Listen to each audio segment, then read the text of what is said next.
L'after, la dernière demi-heure, on est ensemble jusqu'à 23h avec Jonathan Macardy, François Manardo. Vous êtes nombreux à réagir sur le hashtag RMC Live, notamment sur les jeunes là, qu'il faut garder. Globalement, les gens sont plutôt d'accord. Et puis on commence déjà à anticiper sur les avis tranchés, celui qui arrive sur le PSG. Ah bon. Guillaume Moget dit: pour moi, avoir gardé Maxwell et Mota va permettre de prouver que le PSG sait garder ses anciens.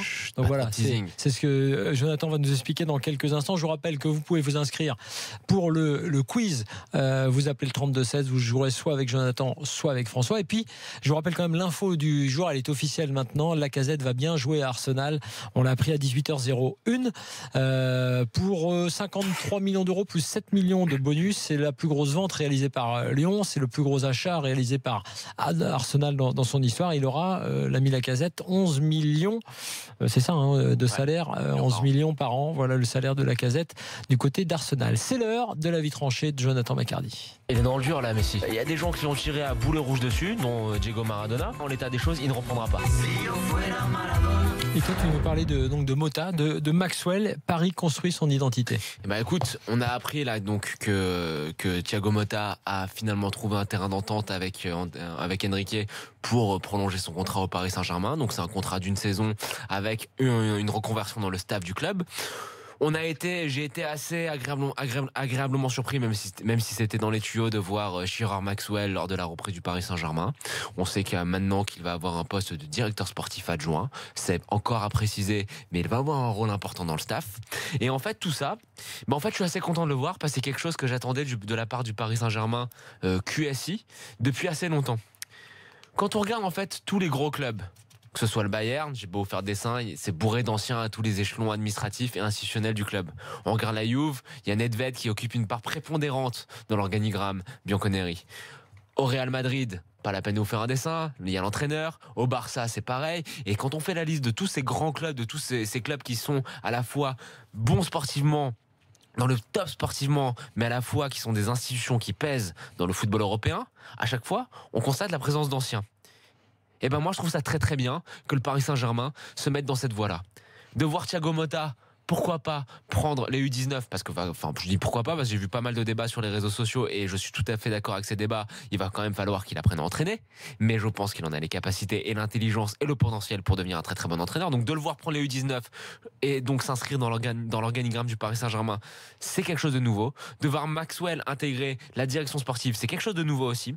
Et je trouve qu'en fait, ça va permettre à QSI d'incarner en fait un peu d'âme à ce projet-là. C'est un projet qui est assez jeune, on a cesse de le répéter, qui a été couronné de succès domestique, ça on a cesse de le répéter aussi, mais qui, à mon sens, était un peu désincarné. On avait un peu trop tendance à dire c'est Paris, c'est le Qatar, c'est l'argent, et ça manquait en fait de figures de proue, de ce genre de symboles, de ce genre de fanions qui peuvent permettre de donner, d'ancrer dans la tête du public, d'ancrer en fait, de raconter une histoire, d'ancrer en fait dans l'imaginaire collectif quelque chose, une sorte de continuité qui manquait jusqu'alors à ce Paris Saint-Germain. Et moi je trouve ça très très bien, je m'en réjouis et j'espère que ces deux premières nominations en appelleront d'autres. Le seul petit point négatif que je mets, c'est que malheureusement ces deux nominations-là, elles veulent aussi dire quelque chose de très négatif sur le projet parisien. C'est que le Paris Saint-Germain oublie totalement son histoire. On a l'impression en fait que le Paris Saint-Germain de l'heure actuelle a commencé avec l'arrivée de QSI. J'aurais souhaité voir Paoletta avoir un rôle au sein du club. J'aurais souhaité voir Ronaldinho avoir un rôle au sein du club. J'aurais souhaité voir d'autres grands anciens des années 90 avoir un rôle au sein du club. Ça, c'est un peu le revers de la médaille. Mais on va pas non plus médire pour médire. Je trouve que ces deux nominations-là, ça fait du bien à l'institution parisienne, ça fait du bien à la communication du club et ça fait du bien à l'imaginaire collectif des supporters du PSG qui, jusqu'à présent, ont été gâtés du point de vue sportif, mais qui ont besoin, je pense, de pouvoir s'ancrer dans ce club-là pour pouvoir se reconnaître et pouvoir donner un corps totalement complet à ce projet. François, à ton avis? L'identité du Paris Saint-Germain, elle s'est construite au courant des années 70, puis des années 80. On ne va pas refaire l'histoire, Echter, Borelli, l'ère Canal+, avec Denisot. QSI a voulu laver plus blanc. Un petit peu comme tu prendrais une nana de 50 piges et que tu la botoxerais à mort et que tu la lifterais, avec pas mal de réussites domestiques. Tout le monde en est content, certes, parce que tu parles de récit domestique pour le Paris Saint-Germain, le Bodoxé au domestique. Le Paris Saint-Germain est un club économiquement qui est dans le top européen. Maintenant, j'attendais la fin de l'avis de Jonathan, justement, par rapport à ce qu'il a souligné de ce que QSI prouve comme amnésie par rapport à l'histoire jeune, certes, parce que seulement depuis 1970, mais une histoire extrêmement riche du PSG et tu as cité Pauletta, tu as cité, ça m'a fait un peu sourire, Ronaldinho. Ronaldinho, bon, il peut servir en tant qu'ambassadeur, mais de nuit. Mais je pense évidemment à Safet Suzic, qui est un grand oublié aujourd'hui du Paris Saint-Germain. Je pense à des joueurs comme Ricardo, je pense à des joueurs comme Valdo, comme Rai, Mustapha Daleb, bref, bien sûr. On ne va pas tous les citer. Et peut-être que l'humilité de QSI, qui veut rêver plus grand et bien leur en prend. L'humilité, ça aurait été aussi d'adjoindre à Maxwell et Thiago Motta à trouver un rôle de ces joueurs, de ces générations parisiennes qui ont incarné un Paris Saint-Germain, qui sur la scène internationale a été un Paris Saint-Germain qui jusqu'à aujourd'hui a été beaucoup plus performant que le PSG de QSI. Ouais, pour rebondir juste là-dessus, je suis assez d'accord, c'est-à-dire que dire ça maintenant de Motta et Maxwell, ce sont des joueurs récents dans l'histoire du PSG. Ouais. Alors tant mieux parce que Maxwell, je pense que pour le coup déjà il a une force dans le vestiaire qui peut aider effectivement sur plein de choses, puis il a effectivement il aura de vraies fonctions avec les équipes de jeunes notamment, mais c'est vrai aussi que les Alain Roche, les autres, on les a pas vus. Ils n'ont pas été associés. Je veux pas me faire l'avocat du diable, mais je pense qu'il y a une raison qui est assez claire à mon sens. C'est que quand j'ai parlé de ces exemples de grands clubs européens qui ont des anciens qui travaillent pour eux, c'est des gens qui sont jamais restés trop éloignés en termes d'années du monde du football. C'est des gens qui ont toujours été baignés là-dedans, qui, pour la plupart, dès la fin de leur carrière, ont été mis dans le bain, qui n'ont jamais été vraiment décrochés. Et malheureusement, je pense que ça aurait dû être fait avant, mais que maintenant, c'est trop tard. Il y a beaucoup trop de gens, et je pense notamment à Safet Suzic, qui a eu son expérience d'entraîneur assez malheureuse, qui malheureusement me semble être un peu, avec tout le respect que je leur dois en tant que joueur, je pense que dans un rôle institutionnel, dans un rôle de direction, me semble être un peu has-been. Ça me fait mal de le dire, mais je pense qu'on a loupé le coche. C'était trop tard. Mais il y a forcément, sur tous les joueurs qu'on peuplé l'histoire du PSG, il y a forcément des joueurs que tu peux associer d'une manière ou d'une autre. C'est vrai, mais tout ça sont des joueurs assez récents. Et d'ailleurs, ça me rappelle l'anecdote malheureuse de Zlatan qui parlait de la non-histoire du PSG avant sa venue. C'est une insulte au club. Il faut dire les choses clairement. C'était une insulte au Paris Saint-Germain. C'était une connerie, mais ça dénotait aussi. Les conneries, c'est excusable. Non, mais ça dénotait aussi un manque d'éducation. Non, mais pas de. Je parle pas de. Non, je vais le dire, je vais finir. Ça démontrait un problème des dirigeants. C'est-à-dire que Zlatan, quand tu arrives dans le club, les dirigeants, s'ils étaient vraiment au fait et s'ils voulaient vraiment transmettre l'histoire du PSG, ils obligeraient les joueurs à la connaître, entre guillemets, de manière et à la respecter. Et ce que a fait Zlatan ou ce que ne font pas les autres. Ce qu'a dit Motta aussi. En gros, tu devrais savoir précisément quel est le palmarès du club, ils ont qu'à leur mettre un mémo dans les mains, ils ont qu'à leur passer un film. Flo, Motta aussi, c'est très grave ce qu'il a dit quand il est arrivé. Ouais, je sais pas. Mais je peux vous confirmer que Motta, comme d'autres, lorsqu'ils ont signé au Paris Saint-Germain, c'était plus le chèque avec le projet QSI que par rapport à l'histoire de ce club. Mais bon, ça c'est pas grave. Tu parlais de Zlatan Ibrahimovic. Tu peux t'imprégner de cette histoire. Tout le monde se souvient dans sa première saison d'une déclaration en zone mixte où en anglais il dit écoutez-moi bien, avant moi, ici il n'y avait rien. Il n'y avait personne. Bon, ce qui était une insulte. Mais moi, ce que j'ai trouvé encore presque plus choquant de la part de Ibrahimovic, c'est sa première déclaration avec Manchester United. Quand on lui a demandé ce qui lui manquait de Paris, ce qui lui manquait du PSG, qui son chèque. Très sensiblement participé au confort de la famille Ibrahimovic pour des générations, a dit moi ce qui me manque de Paris c'est mon dernier mois ou mes derniers mois de salaire. Tiens, Kevin pu avoir un peu plus d'égard quand même. Kevin est avec nous. Salut Kevin, qu'est-ce que tu penses de l'avis de Jonathan sur le fait de faire appel aux récents anciens, parce que Motta il n'a pas terminé encore donc. Bonsoir à tous. Bonsoir Kevin. Salut. Alors pour le coup je suis totalement d'accord avec tout ce qui vient d'être dit. Moi, je trouve que c'est une très bonne nouvelle que Motta continue et que Maxwell vienne dans le staff. Par contre, je mettrais peut-être un bémol à tout ça. C'est qu'au final, j'étais un peu déçu Alors Mota et Maxwell, pas sur le terrain, pas pour leur exemplarité, je pense qu'ils donnaient tout au PSG, mais peut-être sur leur emprise sur le vestiaire. Je trouve qu'ils n'ont jamais pris énormément de risques pour recadrer des joueurs, à l'image de Verratti, Rabiot, Aurier, Kurzawa. Et du coup, je suis content qu'ils soient là. Mais je suis un peu étonné. Mais là, tu te trompes, Kevin. Là, tu te trompes parce que Maxwell, qui est une personne discrète, qui ne fait pas trop, dans le vestiaire, je t'assure que dans le vestiaire, il a poussé des gueulantes dont on n'a pas idée. C'est quelqu'un qui a beaucoup plus d'importance que ce que l'on pense dans le vestiaire. C'est quelqu'un qui faisait partie avec Zlatan des deux. Enfin, c'est les deux qui ont fortement recadré Levin Kurzawa, Serge Aurier. Non, Maxwell aussi. Maxwell aussi. Et je peux te dire de source sûre que Maxwell a été plusieurs fois après l'affaire Aurier, que Maxwell a été plusieurs fois prendre Aurier entre quatre yeux et lui a, d'une manière assez courtoise, assez pleine de pédagogie, mais a quand même participé à le recadrer.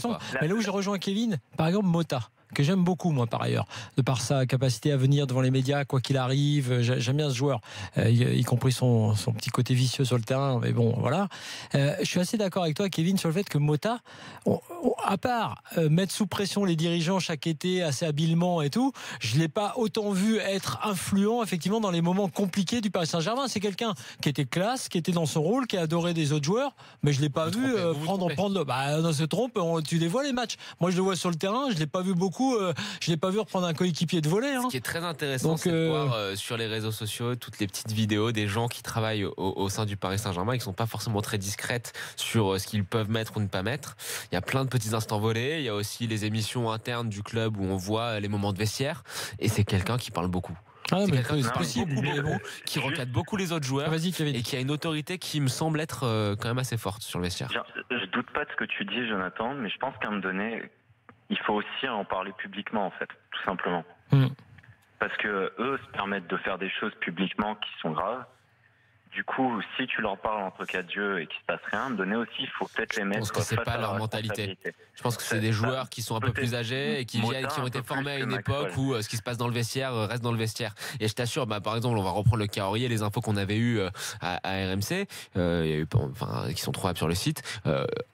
Thiago Motta, ça a été le joueur qui a le plus recadré Serge Aurier après l'affaire Périscope. Je comprends bien, mais au final, il y a eu peu de résultats. Donc c'est que. Mais là, c'est de la faute de ses dirigeants. Si t'as un casse, c'est vrai que c'est pas seulement lui. Et d'ailleurs, une chose par rapport à l'avis de Jonathan et la prolongation de Mota, par rapport à ce qui s'est passé, puisqu'on s'attendait à ce qu'il quitte le club, quid de l'autorité d'Antero Henrique sur ce dossier? Ah, mais alors là, je trouve que ça renforce l'autorité d'Henrique. Je suis tout à fait d'accord avec ça. Moi. Ah non, ça renforce l'autorité d'Henrique. C'est qu'il n'a pas cédé à tous les caprices de Mota. Il lui a dit, tu vas avoir ça. Si ça te va, ça te va. Si ça te va pas, tu dégages. Oui, parce qu'il a fait un aller-retour quand même sur ce qui était rédigé dans le contrat par rapport à ce qu'il y avait avant. Mais en revanche, après, finalement, il a quand même réussi, Mota, à avoir la prolongation. Pas seulement la prolongation, mais l'année aussi de reconversion. Bien sûr que Nasser n'a pas mis son grain de sel là-dedans. Mota n'a pas eu les conditions qu'il réclamait. Kevin, quel est ton avis? Pour le coup, là, je suis aussi d'accord avec Jonathan. Pour moi, Antero, il est vraiment en train de prendre ses marques et de montrer qui c'est le patron. En fait, il n'y a pas eu vraiment de patron depuis l'arrivée de QSI hors Leonardo. Donc, je suis très content pour ça. D'ailleurs, en parlant de Leonardo, là où je pourrais lui faire un petit reproche, c'est que j'ai trouvé qu'il avait été très bon sur le sportif. Mais au niveau de l'institution, je trouve qu'il n'avait pas mis grand-chose en place. Et c'est pour reprendre en fait le sujet au niveau des anciens joueurs. Leonardo, ça aurait dû être son job justement d'expliquer aux nouveaux joueurs qu'est-ce que c'était le PSG avant. Ouais. Et il y a je pense juste qu'il l'a pas fait. Kevin, pardon de te couper, mais pour Leonardo, il y a quand même juste un élément chiffré quasiment qui vient contredire le fait que tu penses qu'il aurait dû servir d'ambassadeur par rapport à d'anciens joueurs. C'est que il n'a passé qu'une seule saison au Paris Saint-Germain. Une seule saison, mais il connaît l'histoire. Il connaît l'histoire sur une saison. C'est un joueur qui a fait feu de tout bois pendant une saison. Je vais reprendre seulement mon ancienne sur les dirigeants. Je pense que si tu es dirigeant, c'est que tu structures ton club. Quand tu prends un directeur sportif comme Leonardo, qui effectivement n'a passé qu'une saison en tant que joueur, tu le prends comme directeur sportif, tu te dis tiens, cette culture club qu'on veut construire, si on veut la construire, je ne crois pas que ça a été l'une des priorités malheureusement, il faut lui adjoindre quelqu'un. Et là justement, l'un des grands anciens dont on parlait, quel qu'il soit, évidemment quelqu'un de valable, de compétent, d'intelligent, de travailleur, tu lui dis, tiens, ton job à toi, ça va être aussi d'expliquer que ce club ici, c'est quelque chose. Ce club, il a une culture, il a une histoire, certes récente, mais machin. Mais un peu plus que ça, c'est-à-dire que, par exemple, il y a des outils pour ça dans certains clubs. Il y a des joueurs qui, au moment de signer, regardent un film de 35 minutes sur l'histoire du club. Voilà, quand tu signes à Lens, si on te montre un documentaire sur les mineurs et sur toute la région, il faut qu'on t'explique ce qui est passé. Il faut qu'on t'explique les gens qui se sont battus pour que ce club existe, etc., etc. Mais c'est rien de très compliqué. Ils l'ont eu, hein. Il y a eu Makelele. Oui, mais ils l'ont eu. Ce que je veux dire, moi, c'est des outils concrets pour ça. Ça se travaille, ça. Ça se travaille, c'est des outils, c'est de la formation. C'est un joueur au Paris Saint-Germain sur la fin de sa carrière. En plus, j'ai eu une question par rapport à notre auditeur, mais c'est un détail. Kevin. Kevin, qu'est-ce que tu penses du maillot extérieur ? En fait, j'étais sur le plateau le jour de la présentation du maillot extérieur à l'after, pardon. Est-ce que tu trouves qu'il correspond à votre histoire ? Non, mais alors, comme on disait avec Daniel, c'est carrément du marketing, c'est de la communication. Moi où je suis déçu, c'est presque sur le maillot, le premier maillot au final à domicile. Je trouve qu'il devrait revenir au basique. Après l'extérieur, maintenant, j'ai compris que c'était pour faire de l'argent. Ouais, l'extérieur et le faire, c'est pour vendre aux gamins. Hein. Voilà, clairement. Franchement, il est jaune, dégueulasse. Je sais pas quoi vous dire dessus. Non, mais c'est le jaune parce qu'il y a beaucoup de joueurs brésiliens qui sont passés par le Paris Saint-Germain. Je veux bien comprendre ça. Là où vous êtes trompé. Alors, j'aurais voulu juste vous corriger quelque chose sur là où vous êtes trompé, c'est que le maillot noir de l'OM, où tout le monde rigolait en disant que c'était pour les Africains, vous avez oublié que ce maillot avait le drapeau de l'Afrique dans le col. Oui. C'était pour le coup, c'était vraiment un hommage à l'Afrique. Mais non, mais c'est un détail pour moi. C'est un détail marketing, mais voilà. Merci Kevin en tout cas d'avoir été avec nous. Dans quelques instants, c'est mon avis sur la formation lyonnaise, sur le centre de formation, pas l'équipe lyonnaise. Et puis après, il y aura le quiz. Vous pouvez continuer à appeler. Il reste une place pour vous inscrire pour le quiz de tout à l'heure. Et puis après, il y aura le je m'en fous pas. À tout de suite dans l'after.